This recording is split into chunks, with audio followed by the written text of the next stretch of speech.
इसका समाकलन कर लेना और बाकी का सवाल इसमें लगा लेना। कल हम प्रगुण शुरू करेंगे, कल सवाल नहीं बताएंगे, इसमें जाने रहना, क्योंकि एक भी ऐसा सवाल नहीं है जो पूछने वाला है।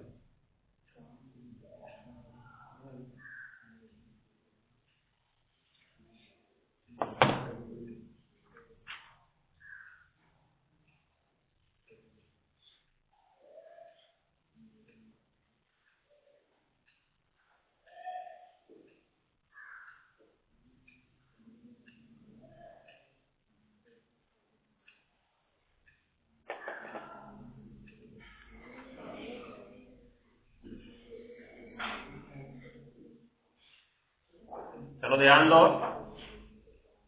हम लोग पढ़ रहे थे लिगेंड के प्रकार, टाइप ऑफ लिगेंड। पहला हमने कहा था कणों पर आवेश के आधार पर, और हमने समझा था कि लिगेंड का काम कोई परमाणु भी कर सकता है, कोई अणु भी कर सकता है, या कोई आयन भी कर सकता है। बस शर्त क्या है, उनके पास क्या होना चाहिए जी? एकाकी इलेक्ट्रॉन युग्म होना चाहिए। अब वो परमाणु हो, चाहे अणु हो, चाहे आयन हो, किसी के पास भी हो सकता है। समझ गए? तो अब देखो, इसमें पहला वाला तो हमने उदासीन पढ़ ही लिया था, और फिर इसमें आयन में हमने देखा था दो प्रकार के आवेश होते हैं, एक ऋणावेशित और एक धनावेशित। तो ऋणावेशित वाला हमने पढ़ लिया था, सबसे ज्यादा यही वाला होता है, ध्यान देना। और फिर धनावेशित है, धनावेशित वालों को हमने बताया था बहुत कम मिलते हैं, ये दुर्लभ होते हैं। लिख सकते हो, देखो तीसरी हेडिंग, धनावेशित लिगैंड, धनावेशित लिगैंड।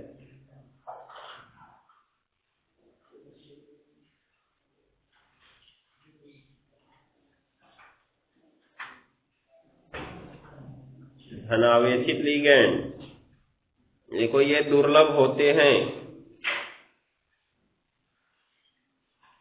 ये दुर्लभ होते हैं। अब दुर्लभ कहने का मतलब बहुत कम मिलेंगे ये। जैसे लिख सकते हो NO+, इसका नाम है नाइट्रोसोनियम।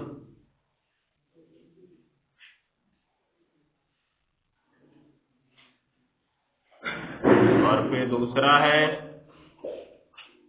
NO2+,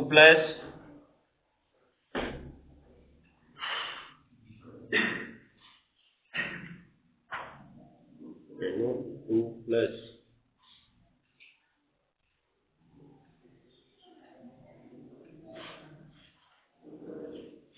इसका नाम है नाइट्रोनियम।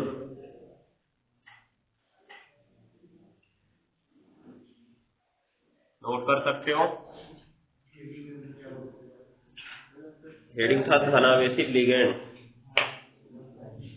ये दुर्लभ होते हैं, जैसे नाइट्रोसोनियम और नाइट्रोनियम।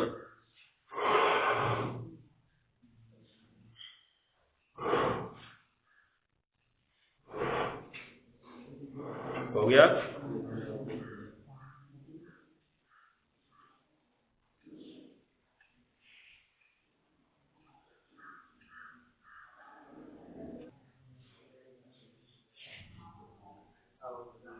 अब दूसरी हेडिंग लिखो इसमें। अभी तो पहली हेडिंग थी लिगैंड पर आवेश के आधार पर ना, दूसरी हेडिंग लिखो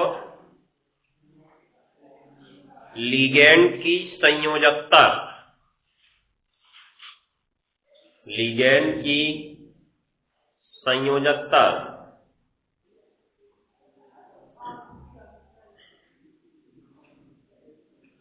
लिगैंड की संयोजकता के आधार पर, संयोजकता या दंतता लिख लेना, या नहीं लिखे होगे तो मत लिखना, काटना मत। लेकिन अगर अभी संयोजकता तक लटके हो तो आगे लिख लेना या दंतता, और जो आगे बढ़ गए छोड़ देना। संयोजकता या दंतता के आधार पर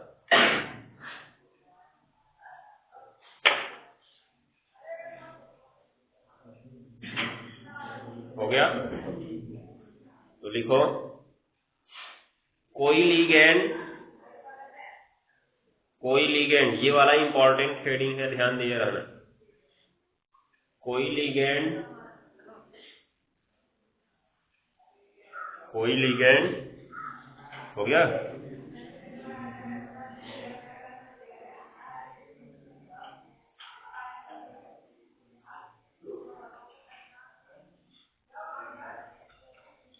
केंद्रीय धातु परमाणु से जितने उपसहसंयोजी बंध बनाता है, जितने उपसहसंयोजी बंध बनाता है,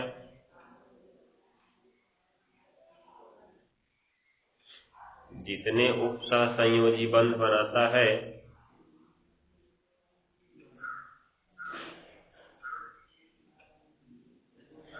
जितने उपसहसंयोजी बंध बनाता है वही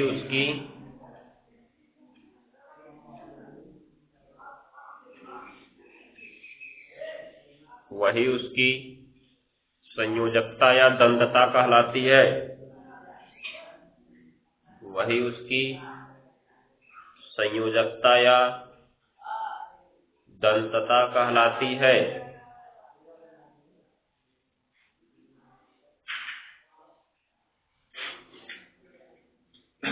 यहाँ पे दंतता शब्द क्यों प्रयोग किया गया है? जैसे हम अपने मुंह की बात करें तो उसमें एक जीभ है और उसको चारों तरफ दांत घेरे हुए दिखाई दे रहा है ना। वैसे ही जब हम संकुल आयन की बात करते हैं तो संकुल आयन में बीच में एक केंद्रीय परमाणु होता है। जैसे ये वाला हमने देखा था, बीच में एक केंद्रीय परमाणु है। इसके चारों तरफ कौन होते हैं? ये सब कौन है? नाम गांव कुछ है इनका, लिगेंड है, दिखाई दे रहा है। तो इसमें एक केंद्रीय धातु परमाणु है जो समझ लो जीभ हो गई, और उसके चारों ओर ये लिगेंड है अर्थात ये दांत हो गए। तो इसीलिए इनके द्वारा जो बनाए गए बंध होते हैं उनको दंतता कहते हैं। लिगेंड को एक प्रकार से यहाँ पे दांत माना गया है, इसलिए उनकी संयोजकता को क्या कहा गया है? दंतता कहा गया है। तो ये नया शब्द है, इससे पहले नहीं प्रयोग किए थे हम लोग कभी, इसलिए ध्यान दिए रहना। पूछा जाता है लिगेंड किसे कहते हैं। एक दंती लिगेंड की परिभाषा उदाहरण सहित लिखिए।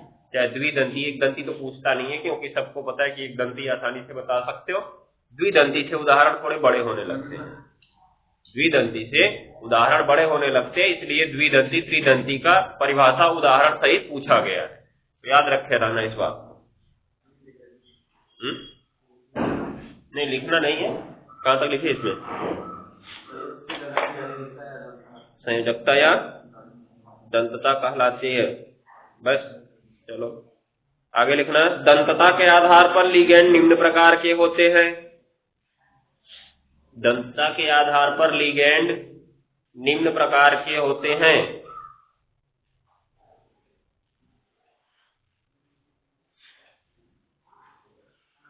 दंतता के आधार पर लिगेंड निम्न प्रकार के होते हैं। इसमें देख सकते हो जो सभी 6 के 6 CN- हमको दिख रहे हैं, सबने केंद्रीय परमाणु से कितना कितना उपसहसंयोजक बंध बनाया है? एक एक बनाया है ना। इसका मतलब इनकी दंतता कितनी है? एक है। पढ़ो परिभाषा, ध्यान से पढ़ो, उसकी क्या लिखवाएं? क्या लिखवाएं? कि कोई लिगेंड केंद्रीय धातु परमाणु से जितने उपसहसंयोजी बंध बनाता है ना, तो कोई लिगेंड मतलब यहाँ पे कौन सा लिगेंड है? CN- है। वह केंद्रीय धातु परमाणु से कितना उपसहसंयोजक बंध बना रहा है? एक बना रहा है, इसलिए इसकी दंतता कितनी है? एक है। अब ऐसा कोई आ जाए जो 2 बनाता हो अकेले, तो क्या कोई अकेला परमाणु 2 बनाने की क्षमता रखता है? नहीं। इसका मतलब कोई ऐसा यौगिक जो 2 बनाता होगा ना, उसमें 2 ऐसे परमाणु होंगे जिनके पास एकाकी इलेक्ट्रॉन युग्म होगा, तभी तो वो बना पाएंगे। और जो दोनों परमाणु होंगे वो विशेष कोण पर होंगे, ये भी याद रखना। अभी कुछ उदाहरण हमको मिलेंगे जिनमें दो दाता परमाणु होते हैं परंतु फिर भी वो द्विदंती लिगेंड नहीं होते हैं। क्यों नहीं होते हैं? क्योंकि उनका विन्यास उस प्रकार का नहीं होता है।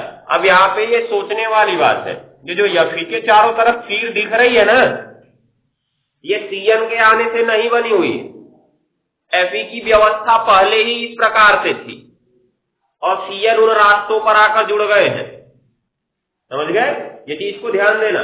जैसे कहने का मतलब ये तुम्हारा प्रतापगढ़ शहर हो गया और उसके बाद यहाँ से जो रास्ता बना हुआ है, आदमी आएंगे तो इसी रास्ते से आएंगे, खेत के रास्ते हवाई जहाज लेके नहीं आएंगे। समझ गए? ध्यान दीजिए ना। तो उनको शहर में जाना तो वहां हवाई जहाज लेके थोड़ी जाएंगे, कहाँ उतारेंगे उसको? अब ये थोड़ी ना कि हवाई लैंडिंग करवाएंगे, सीढ़ी लगा नीचे उतरवाएंगे यात्रियों को। तो अब देखो यहाँ पे हुआ क्या, ये इसकी व्यवस्था पहले से ही बनी हुई है।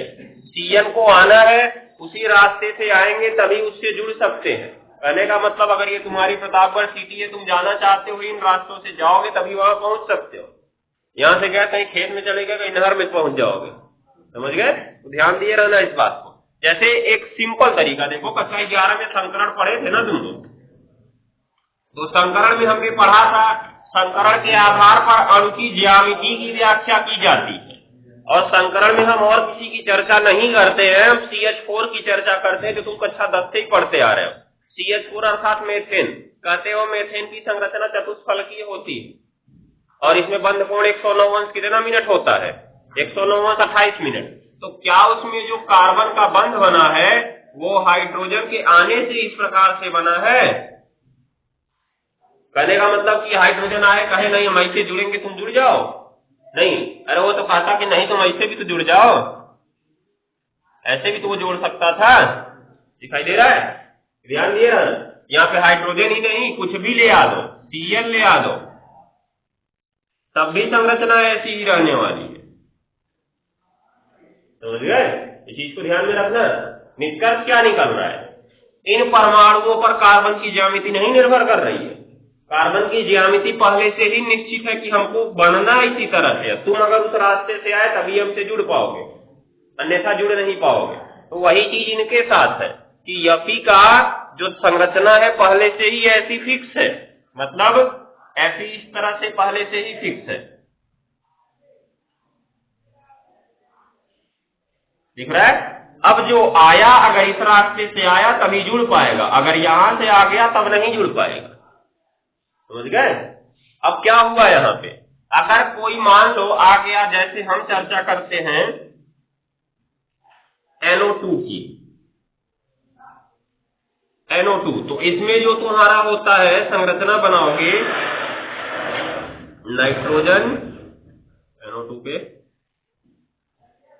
माइनस होता है ना, दो बंद इधर, एक इधर, एक इधर, हो गया। अब देखो नाइट्रोजन ने 3 बनाया, उसका 2 उसके पास बचा हुआ है, बचा है कि नहीं बचा? उसके बाद अब यहां से देखो ये जो ऑक्सीजन है इसके पास भी अभी 4 बचा हुआ है और इसके पास भी अभी 4 बचा हुआ है। ये 5वां और 6वां में इसलिए नहीं दिखा रहे क्योंकि 6वां उसको माइनस से मिला हुआ, इसलिए उसको नहीं दिखा रहे। अब होगा क्या यहाँ पे, ये देखो इसकी संरचना कैसी होती है, एक बार संरचना इसकी देख लो, इस तरह से होती है। देख रहे हो ना? अब इसमें दाता परमाणु तो 3 लोग दिख रहे हैं, दिखाई दे रहा है? दाता परमाणु कितने लोग दिख रहे हैं? 3 लोग। अब 3 में से हम किसी एक को ले जाके यहाँ पे जोड़ते हैं, किसी एक को, पहले ऑक्सीजन को जोड़ो। अब समझ लेना इसकी संरचना ऐसे ही फिक्स है। तो अब जब तुम पहले ऑक्सीजन को ले जाके जोड़े, ये वाले ऑक्सीजन को जोड़ दिया ना तुमने, उसका बंध बना लिया उसने, लेकिन अब देखो उसका नाइट्रोजन कैसे बना हुआ है। तो क्या ये दोनों यहां पे आके विच्छी बंध बनाएंगे? ये घूम जाएगा क्या? ऐसे कहेगा नहीं ये रुके रहो तुम, हम घूम जा रहे इधर, घूम जाएगा? अरे घूम गया तो बेचारी ज्यामिति कहां से निश्चित हुई? घूमता नहीं है, वो निश्चित ज्यामिति है इनकी। अब क्या हुआ, अगर ऑक्सीजन यहां से जुड़ गया तो क्या ये दोनों जुड़ सकते हैं? वो तो दूर हो गए। तो निष्कर्ष क्या निकलता है? इनके पास एक से ज्यादा परमाणु है जुड़ने के लिए, लेकिन ये जुड़ नहीं सकते हैं। जुड़ सकते हैं क्या? नहीं जुड़ सकते हैं। अब देखो, मान लो हमने कहा नहीं ले आओ नाइट्रोजन को जोड़ा जाए, तो नाइट्रोजन को जोड़े तो फिर इधर भाग गए ये दोनों, देख रहे हो? इसका मतलब इन तीनों में से कोई एक ही एक बार जुड़ सकता है। दिखाई दे रहा है? तो कब, अब क्या हुआ यहाँ पे, जरूरी नहीं कि अगर किसी के पास एक से ज्यादा परमाणु है तो वो द्विदंती लिगेंड या त्रिदंती लिगेंड ही हो। द्विदंती लिगेंड होने के लिए उसके पास 2 दाता परमाणु होने चाहिए, ये फिक्स है। तो इस हिसाब से इनको त्रिदंती लिगेंड होने चाहिए क्योंकि इनके पास 3 दाता परमाणु है, लेकिन इनका विन्यास वैसा नहीं है कि वो जाके वहां पे जुड़ सके। समझ गए? अब द्विदंती लिगेंड का एक उदाहरण ये देखो, CH2, उसके बाद इधर NH2 में नाइट्रोजन के पास रहता है, फिर ये CH2 और इधर NH2 में नाइट्रोजन के पास रहता है। ऐसा दिखाई दे रहा है? अब अगर इसको जोड़ना चाहते हो या फिर के साथ तुम, तो क्या होगा देखो, ये Fe है, एक इसका इधर बना, एक इधर बना, एक इधर, एक ये, एक नीचे, एक नीचे। अब अगर तुमने इस वाले नाइट्रोजन को इससे जोड़ा, दिखाई दे रहा है ना, तो इसके इधर कौन है? CH2, इसके नीचे कौन है? CH2, इसके इधर कौन है? तो देखो दूसरा NH2 अपने आप दूसरे वाले के पास पहुंच गया। दिखाई दे रहा है? नहीं दिखाई दे रहा है? अभी यहाँ पे डबल बॉन्ड होता तब परेशानी बढ़ती, क्योंकि अगर मान लो ये ऊपर हो जाता तो डबल बॉन्ड अपने आप नहीं घूमता है, लेकिन ये सिंगल बॉन्ड है, ये कहीं भी घूम के आ सकता है। तो निष्कर्ष क्या निकला, इसके पास 2 ही दाता परमाणु थे और दोनों का विन्यास इस प्रकार सही व्यवस्थित था कि वो आसानी से एक जुड़ने के बाद उनका दूसरा वाला भी बंध बना सकता था। इसलिए इसको हम द्विदंती लिगेंड कहेंगे। यहाँ पे देखो 2 ही दाता परमाणु होने से द्विदंती हो गया, इसके पास 3 दाता परमाणु है फिर भी ये एक दंती ही है। क्यों एक दंती है? क्योंकि उसमें क्या हुआ, उसकी संरचना अर्थात विन्यास उसका उसी प्रकार से है कि अगर एक परमाणु बंध बनाने चला गया तो बाकी परमाणु जो है केंद्रीय धाक परमाणु से दूर हो जाएंगे और वो उससे बंध नहीं बना पाएंगे। ऐसा थोड़ी ना कि अभी कहेगा रुको यार हम वहीं आते वहीं बना लेंगे, ऐसा भी नहीं हो सकता ना, उसका विन्यास तो निश्चित है ना, ये ध्यान दिए रहना। तो निष्कर्ष क्या निकल रहा है, एक दंती द्विदंती सामान्य रूप से हम परमाणु देख के बता सकते हैं कि कितने दाता परमाणु है उसके पास, लेकिन कभी कभी ऐसा उल्टा हो जाता है कि पता चला दिख रहा है 3 कह दिए त्रिदंती हो गया, नहीं होगा क्योंकि उसका विन्यास वैसा नहीं था। तो इसीलिए द्विदंती और त्रिदंती का एग्जाम्पल तुमको अवश्य याद रखना होगा, कौन द्विदंती है कौन त्रिदंती है। हम इलेक्ट्रॉन देख के नहीं बता पाएंगे कौन सा है। सामान्य रूप से जो भी लिगेंड होते हैं वो एक दंती ही होते हैं, सामान्य रूप से जो भी लिगेंड होंगे सब एक दंती ही होते हैं, क्योंकि लगभग का विन्यास इस प्रकार से थोड़ी ना होगा। अब सबका विन्यास मान लो कहने की जिनकी में 2 दाता परमाणु तो उसका विन्यास इसी प्रकार से होगा, इसलिए द्विदंती होगा, सबका नहीं होगा, बहुत कम का ऐसा होता है। इसलिए द्विदंती त्रिदंती चतुर्दंती पंचदंती इनके कुछ गिने चुने उदाहरण होते हैं। अब गिने चुने उदाहरण है तो उनको उसी प्रकार से हम एक एक याद कर लेंगे, बस बहुत है। तो इसीलिए तुमसे पूछा जाएगा कोई द्विदंती लिगेंड की परिभाषा उदाहरण सहित लिखो, तो एक तुमको अच्छे से याद कर लेना है संरचना सहित उसका, ठीक है ना। तो अब शुरू करो, याद रखे रहना परमाणुओं की संख्या से हम नहीं बता पाएंगे कि उसकी दंतता क्या है, अर्थात एक दंती है कि द्विदंती है। परमाणुओं की संख्या के साथ साथ उनका विन्यास भी सही होना चाहिए। चलो लिखो, कहां तक हो गया जी? निम्न प्रकार के होते हैं। पहला एक दंती लिगेंड, एक दंती लिगेंड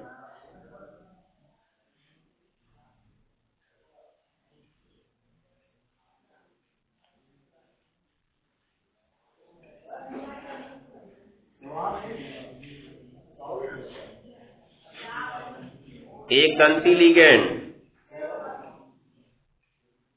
हो गया ना। लिखो आगे, ऐसे लिगेंड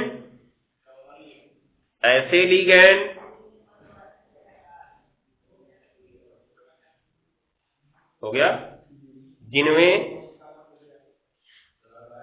जिनमें एक दाता परमाणु होता है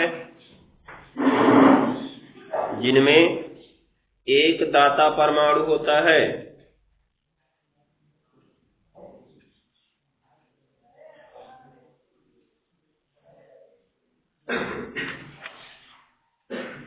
ऐसे लिगेंड जिनमें एक दाता परमाणु होता है, हो गया,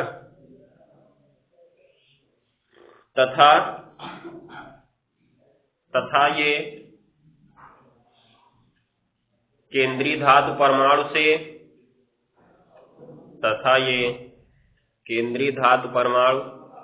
से केवल एक उपसहसंयोजी बंध बनाते हैं, केवल एक उपसहसंयोजी बंध बनाते हैं।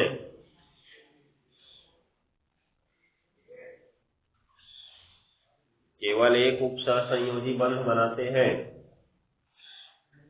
हो गया ना, एक दंती लिगेंड कहलाते हैं, एक दंती लिगेंड कहलाते हैं।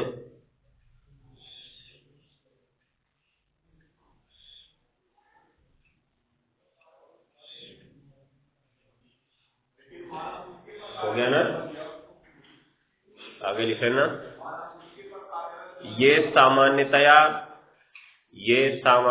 ऋणायन होते हैं, ये सामान्यतया ऋणायन होते हैं।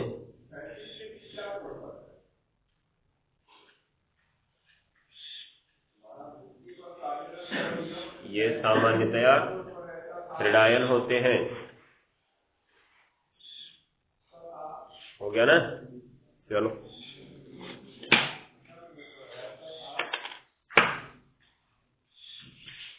अब यहाँ पे सामान्यतया ऋणायन होने का मतलब बोल दिया गया, तो ये नहीं कि हमेशा ऋणायन ही होंगे, उदासीन या धनावेशित भी हो सकते हैं। जैसे लिख लो, फटाफट लिखते जाओ, F minus Cl minus Br minus I minus,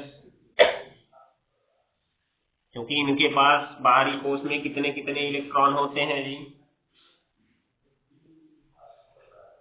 अगर F माइनस है, पहले F है तो F के बाहरी कोश में कितने इलेक्ट्रॉन होते हैं? क्योंकि F का परमाणु क्रमांक 9, जब बोहर के अनुसार लिखते हैं तो कितना मिलता है? 2,7। इनको जरूरत एक की होती है, जो कि किससे मिल जाता है? माइनस से मिल जाता है, तो 2, कितना हो जाता है?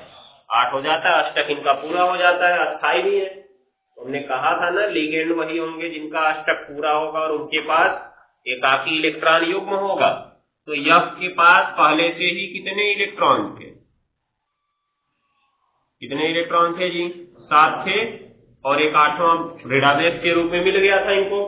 तो अगर हम युग्म की उपस्थिति देखें एकाकी इलेक्ट्रॉन युग्म की, तो ये 1 हो गया, 2 हो गया और 3 हो गया। मान लो चौथा बंध बनाने से उसको मिला होगा, हम उसको नहीं ले रहे हैं। तो 3 एकाकी इलेक्ट्रॉन युग्म हो गए, ये आराम से उपसहसंयोजी बंध बना सकता है।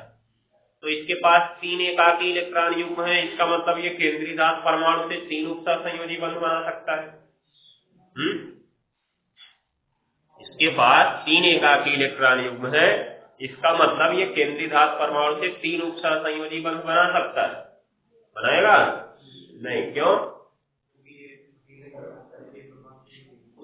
एक परमाणु से एक ही उपसहसंयोजी बंध बना सकता है, दूसरा काहे नहीं बनता है?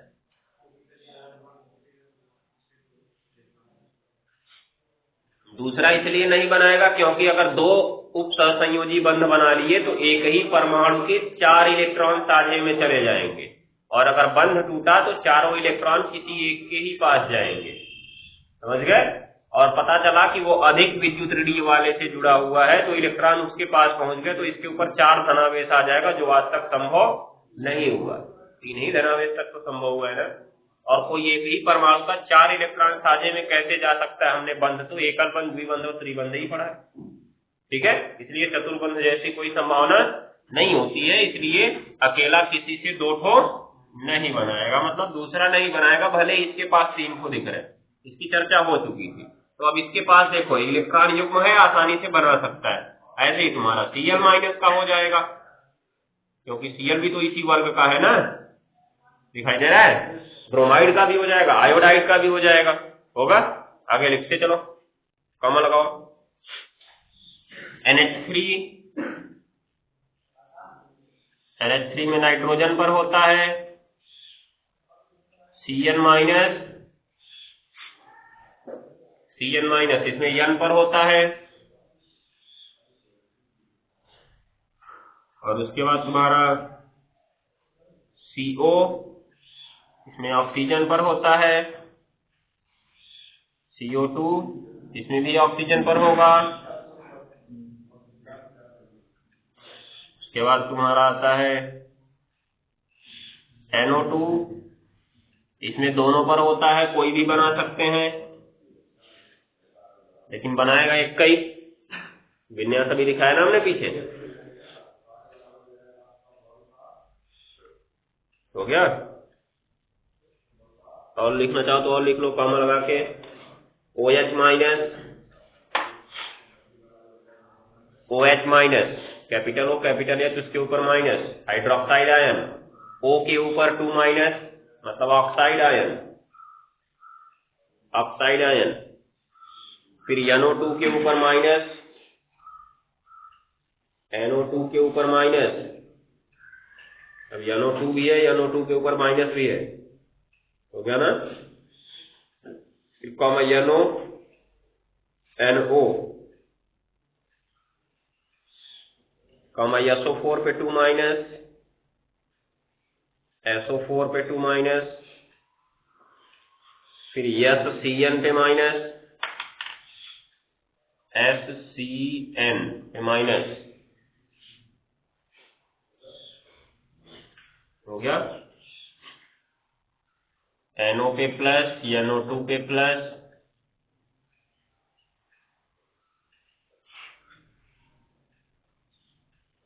हो गया।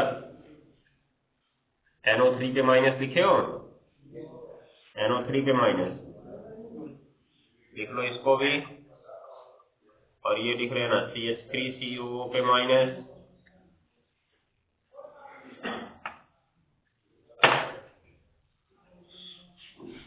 आगे से इनका याद रखना, ऑक्सीकरण संख्या में जरूरत पड़ेगी।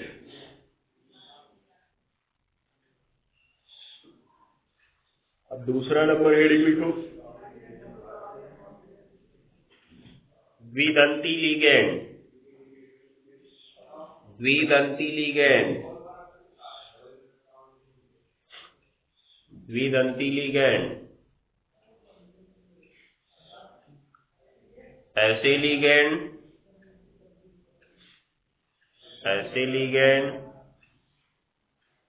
जिनमें 2 दाता परमाणु होते हैं। परिभाषा बनाना एकदम आसान है, सबका आराम से बना सकते हो।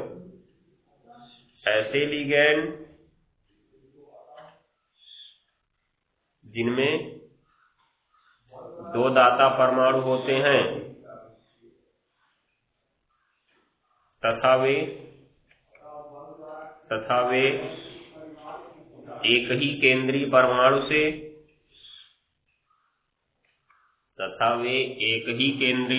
से, दो उपसहसंयोजी बंध बना सकते हैं।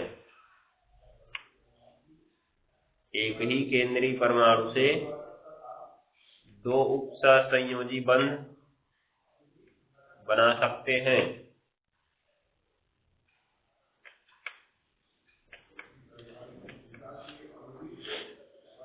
एक ही केंद्रीय परमाणु से 2 उपसहसंयोजी बंध बना सकते हैं।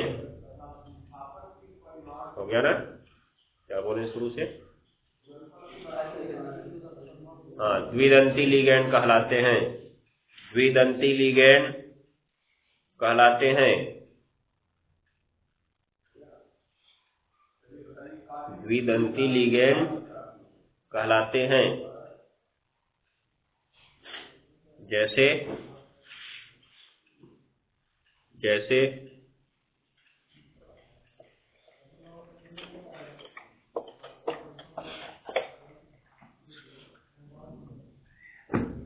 पहला नंबर ऑक्जेलेटो, बोलते हैं ऑक्जेलेटो, लिखते हैं ऑक्सेलेटो। इसका प्रदर्शन होता है, कहीं दिखेगा तो तुमको ऐसे दिखेगा, पूरा नाम नहीं लिखा जाएगा, वो OX लिख देगा, समझना तुमको है, ठीक है।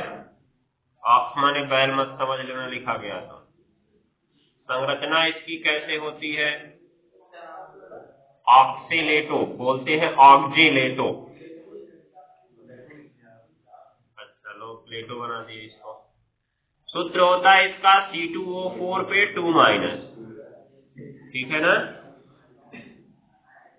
क्या कर रहे हैं, कहोगे ये भी सूत्र वो भी सूत्र, नाम है उसका,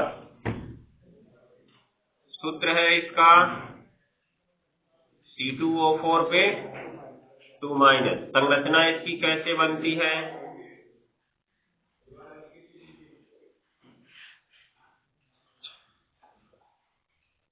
एक ऑक्सीजन, दूसरा ऑक्सीजन, तीसरा ऑक्सीजन और चौथा ऑक्सीजन, ये दोनों डबल बॉन्ड जुड़े थे, 2- है ना। तो अभी सोचो, ऑक्सीजन के बाहरी कोष में 6 होते हैं ना, कितना चाहिए होता है उसको? 2 चाहिए होता है 8 करने के लिए। तो यहाँ तो 2-2 मिल गया है इधर, लेकिन इनको 2-2 मिला है क्या? नहीं, एक ही एक मिला है ना। अभी एक एक और चाहिए, एक एक हम किससे दे देते हैं? ऋणावेश से दे देते हैं। ऋणावेश का मतलब उसमें एक इलेक्ट्रॉन जुड़ा है, तभी तो उस पर ऋणावेश आएगा। तो ऋणावेश लगाने का मतलब हमने उनमें एक एक इलेक्ट्रॉन बाहर से जोड़ दिया है, इसलिए उनको आवश्यकता कितने की हो गई? जब मान लो 6 थे उनके पास, 6 में तुमने एक को बाहर से जोड़ दिया तो कितना हो गया उसके पास? 7 हो गया। अब आवश्यकता कितने की? 8 करने के लिए एक की आवश्यकता, इसलिए एक ही बंद बनाया है वो। ये भी ऑक्सीजन वैसा ही है, लेकिन इनको हमने बाहर से नहीं दिया था, इसलिए इनको कितने की आवश्यकता थी?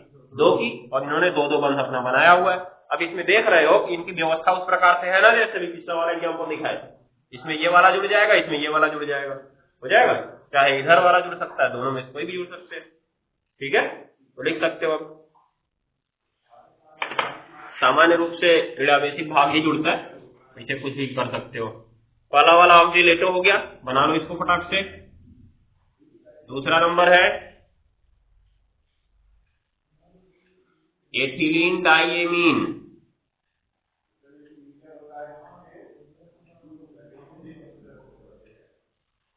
एथिलीन डाइएमीन,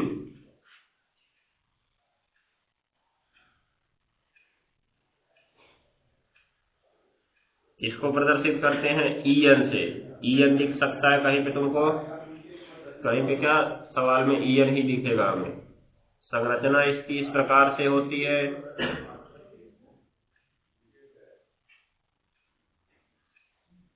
नाइट्रोजन के पास रहता है, यही नाइट्रोजन बनाता है।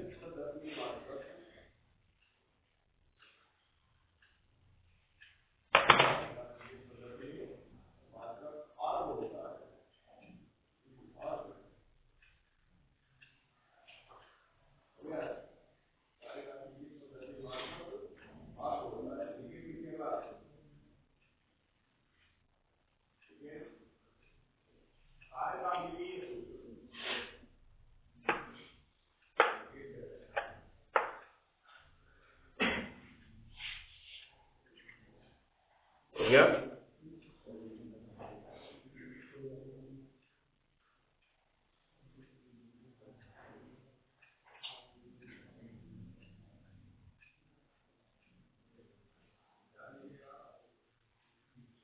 एक ये बना लो। तीसरा नंबर ग्लाइसिनेटो,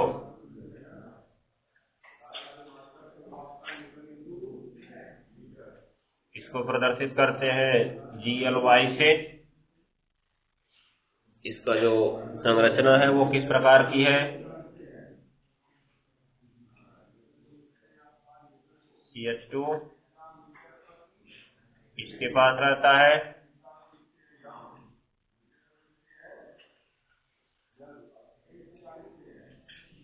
इसके पास रहेगा, इधर रहता है CO पे माइनस, और इधर रहता है तुम्हारा NH2। देख रहे हो, इसमें एक ये ऑक्सीजन है और एक ये कौन है? नाइट्रोजन है।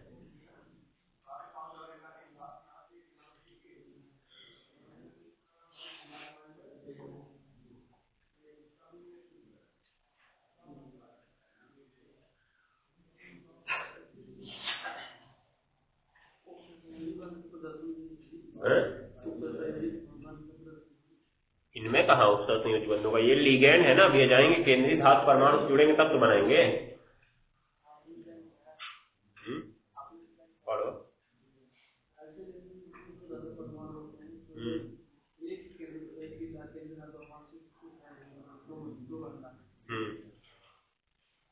वो अभी केंद्रीय धातु परमाणु कहाँ आया है?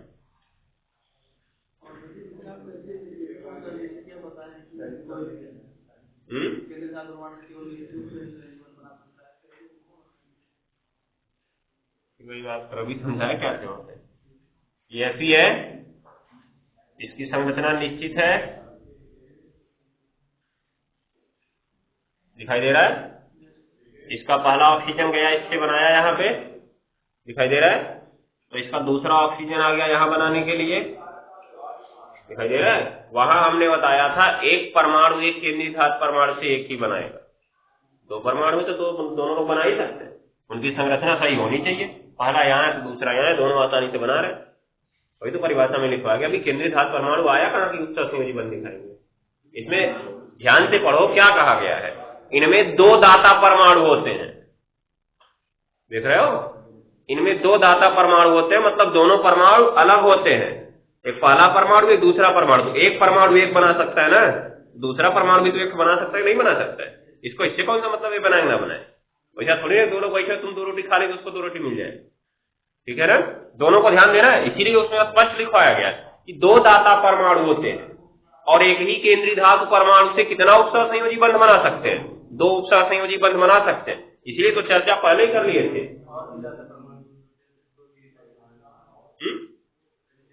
हाँ हो सकते हैं। अब हम यहाँ पे देखो क्या कह रहे हैं कि दो दाता परमाणु होते हैं और वो दो बंध बनाते हैं। तो हमको दो ही बंध बनाना है, इसलिए हम दो दाता परमाणु बता रहे हैं। ये भी दोनों दाता परमाणु है, इसमें है चार, लेकिन चार है तो चारों बनाएंगे नहीं, क्योंकि दो ने बना लिया तो दो उसके ठीक पीछे चले गए ना।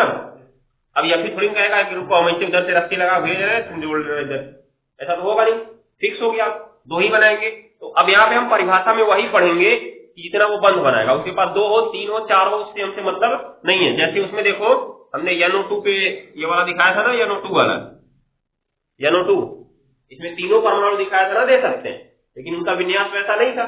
इसलिए हमने उसमें परिभाषा में क्या लिखवाया कि इनके पास एक दाता परमाणु होता है। वास्तव में तो इसके पास तीन दाता परमाणु था, लेकिन विन्यास होने के कारण एक ही बनाता है ना उसमें। तो बस वही चीज है, जितने बनाएंगे हम चर्चा उसी की करेंगे। अब मान लो ये ऐसा कहा जाए कि दो या दो से अधिक दाता परमाणु होते हैं और वो केंद्रीय धातु परमाणु से दो बंध बनाते हैं, तो ये भी परिभाषा सही हो सकती है, लेकिन कुछ गलत लग सकती है तुमको कि दो या दो से अधिक दाता परमाणु होते हैं तो दो ही बंध बना रहा है। केवल कहा जाए तब वहां पे पूरी परिभाषा सही बनेगी। इसलिए मैं यहाँ पे इन सबकी चर्चा ही नहीं कर रहे, सिंपल परिभाषा बना रहा है कि दो दाता परमाणु होते हैं और वो दो उपसर्ग संयोजी बंध बनाएगा। अब दो दाता परमाणु होने का मतलब उनका विन्यास सही वाले विन्यास की हम बात कर रहे हैं, जो आगे पीछे है उनसे मतलब हमको नहीं हो गया ना। तो इन तीन को याद रखना। तीन को क्या याद रखना है, ये वाला, ये और ये थोड़ा इंपॉर्टेंट है, ईएन और ऑक्सीलेटो, और कभी कभी ग्लाइसिनेटो किसी यौगिक में ऑक्सीकरण संख्या ज्ञात करने के लिए दिया गया है। बस इसका आवेश याद रखो कितना इस पर है, एक माइनस आवेश है, ठीक है ना। ईएन पर कोई आवेश नहीं होता है और ऑक्सीलेटो पे कितना माइनस आवेश होता है, दो माइनस आवेश होता है। इनमें से किसी एक की संरचना भी याद कर लो, क्योंकि अगर द्विदंती लिगेंड उदाहरण से पूछा गया तो किसी एक का बना हो जाएगा ना। चलो हाँ संरचना बनाओगे ठीक रहेगा, नाम लिख दोगे तो भी ठीक है। वैसे अगर 2 नंबर में पूछता है संरचना बनाते हैं, संरचना बनाने से क्या होगा उसको पता रहेगा ना कि तुमको याद है अच्छे तरीके से ये। चलो अब लिखो तीसरी हेडिंग, त्रिदंती लिगेंड। त्रिदंती लिगेंड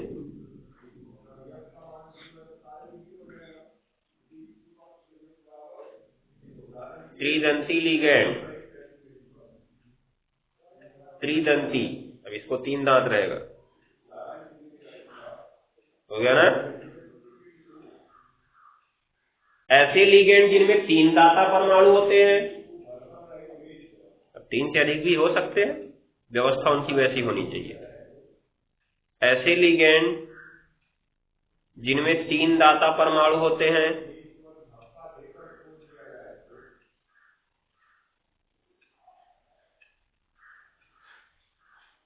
ऐसे लिगेंड जिनमें 3 दाता परमाणु होते हैं। हो गया, 3 दाता परमाणु होते हैं तथा वे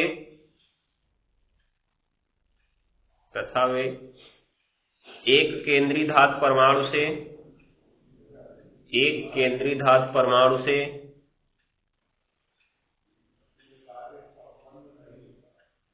तीन उपसहसंयोजी बंध बना सकते हैं। 3 उपसहसंयोजी बंध बना सकते हैं।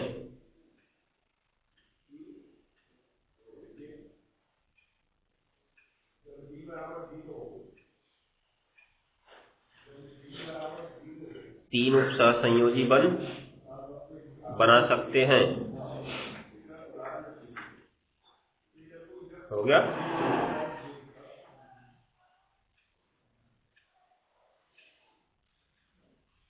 त्रिदंती लिगैंड कहलाते हैं। त्रिदंती लिगैंड कहलाते हैं। हो गया। अब यहां से कुछ खास नहीं है, बस सबका एक एक एग्जाम्पल है, वही रट लो, इनका हो जाएगा काम। द्विदंती ही ज्यादा इंपॉर्टेंट है, वही ज्यादा पूछा जाता है। देखो इसका नाम है डाईएथिलीन, फिर डाईएमीन, डाईएथिलीन ट्राईएमीन होना चाहिए।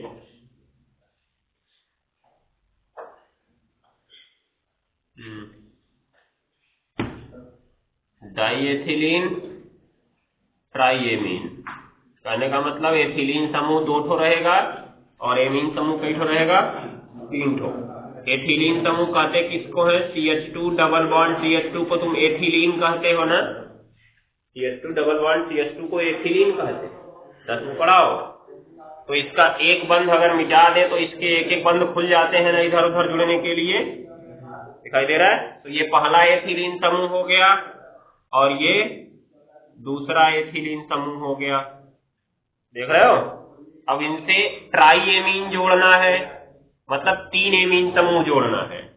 तो एक हो गया, दूसरा हो गया, अब तीसरा अगर किसी एक पे जोड़ दिए तो ये अलग हो गया, जुड़ना ही नहीं करेगा, ठीक है ना।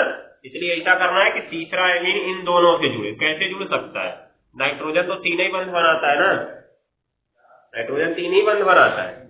2 हाइड्रोजन से बनाया, 1 कार्बन से बना लिया, 3 पूरा हो गया उसका। जुड़ सकता है क्या? नहीं जुड़ सकता है। अगर जोड़ना चाहते हो तो इसका 1 हाइड्रोजन और कम करके जोड़ो, देख रहे हो। अब ये नाइट्रोजन ने 3 बंध बनाया, इसके 2 बचे हुए हैं, इसने 3 बनाया, इसके 2 बचे हैं, इसने 3 बनाया और इसके 2 बचे हैं। तो तीनों नाइट्रोजन दाता परमाणु का कार्य कर सकते हैं, कर सकते हैं। अब यहाँ पे दिखने को तो दिख रहा है, पता चला कि ये दोनों ने अगर बंध बना लिया तो ये बंध बना ही नहीं पाएगा, दूर चला जाएगा। और क्या ऐसा नहीं होगा? मान लो अगर यहाँ पे Fe आता है तो एक ने बना लिया इधर, दूसरे का विन्यास आ गया ऐसे, तो तीसरा बना पाएगा क्या? नहीं बना पाएगा। लेकिन यहाँ पे जो हमने CH2 दिखाया है, इसकी पूरी संरचना अभी नहीं दिखाई, समझ गए। CH2 त्रिकोणीय संरचना का होता है। अब त्रिकोणीय संरचना इस प्रकार से ऐसे बनेगी, तो इसमें 1 कार्बन की ऐसे है, चारों कार्बन की इसी तरह से होगी ना, तो घूम फिर के पहुंच जाएगा वो, समझ गया। तो पूरी संरचना इसकी नहीं दिखा सकते ना हम लोग। अब कितना बड़ा संरचना दिखाएंगे, 4 कार्बन का ऐसे ऐसे दिखाना होगा तो काफी बड़ी हो जाएगी, इसीलिए हम लोग ऐसे दिखा देते हैं। बस 3 दाता परमाणु है, तीनों पे ध्यान देते रहना। नाम है इसका एथिलीन, ये डाईएथिलीन ट्राईएमीन। अगर शॉर्ट फॉर्म इसका लिखता है तो डाईईएन लिखता है। उसका केवल ईएन प्रयोग किया था ना, ईएन क्यों प्रयोग किया था जी? क्योंकि उसका नाम था एथिलीन डाईएमीन, दिखाई दे रहा है। और इसका डाईएथिलीन ट्राईएमीन है ना, तो डाई से डाई लगा दिया, आगे हो गया, नोट कर लो।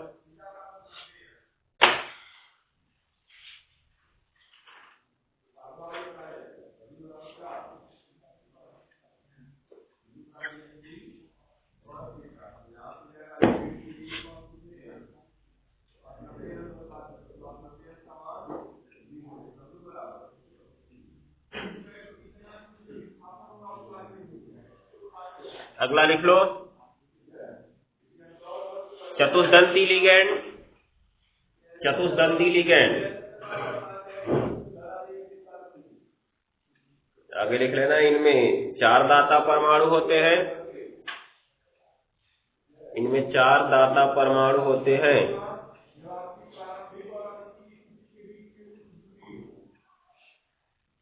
इनमें 4 दाता परमाणु होते हैं,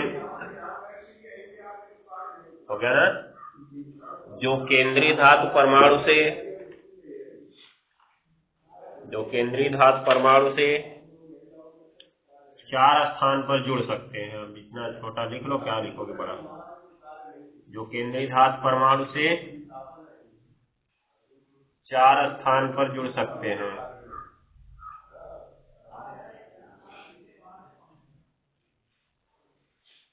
हो गया ना। तो देखो इसकी संरचना कैसे बनती है।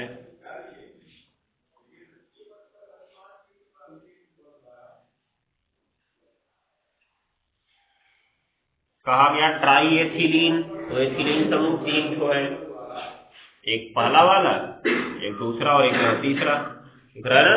टेट्राएमीन, तो 1 एमीन, 2 एमीन, 3 एमीन, 4 एमीन। शर्त यह है कि ये प्राथमिक एमीन है, ये द्वितीयक एमीन है। प्राथमिक एमीन के पास 2 हाइड्रोजन होते हैं, द्वितीयक एमीन के पास 1 हाइड्रोजन होता है, और तृतीयक एमीन के पास 1 भी नहीं होता है। ठीक है ना। चलो तो इसको लिख लो, ट्राई एथिलीन टेट्राएमीन। इसको प्रदर्शित कैसे करते हैं, ट्राई EN से, हो जाएगा ना। नोट कर लो। पंचदंती और खटदंती बचा हुआ है, उनमें कुछ खास नहीं है। उनका उदाहरण है एक EDTA 3-, एक EDTA 4-। इनका नाम ही इतना बड़ा होता है कि किताब में कहीं भी लिखता है तो उनको यही लिखता है। इसका नाम है ethylene diamine try acetate ion, इसका नाम है ethylene diamine tetra acetate ion. तो इसको कल पढ़ेंगे अभी पंचदंती और खटदंती में। ये वाला देखे रहना। मैक्सिमम तुम्हारा त्रिदंती तक एग्जाम में पूछा जाता है, सबसे ज्यादा द्विदंती ही पूछा जाता है उदाहरण सहित। उसमें जो तीनों एग्जाम्पल लिखा है याद रखा उनको। 2 तो इम्पोर्टेंट है, एक ऑक्सीलेटो और एक एथिलीन डाइएमीन वाला। ठीक है ना।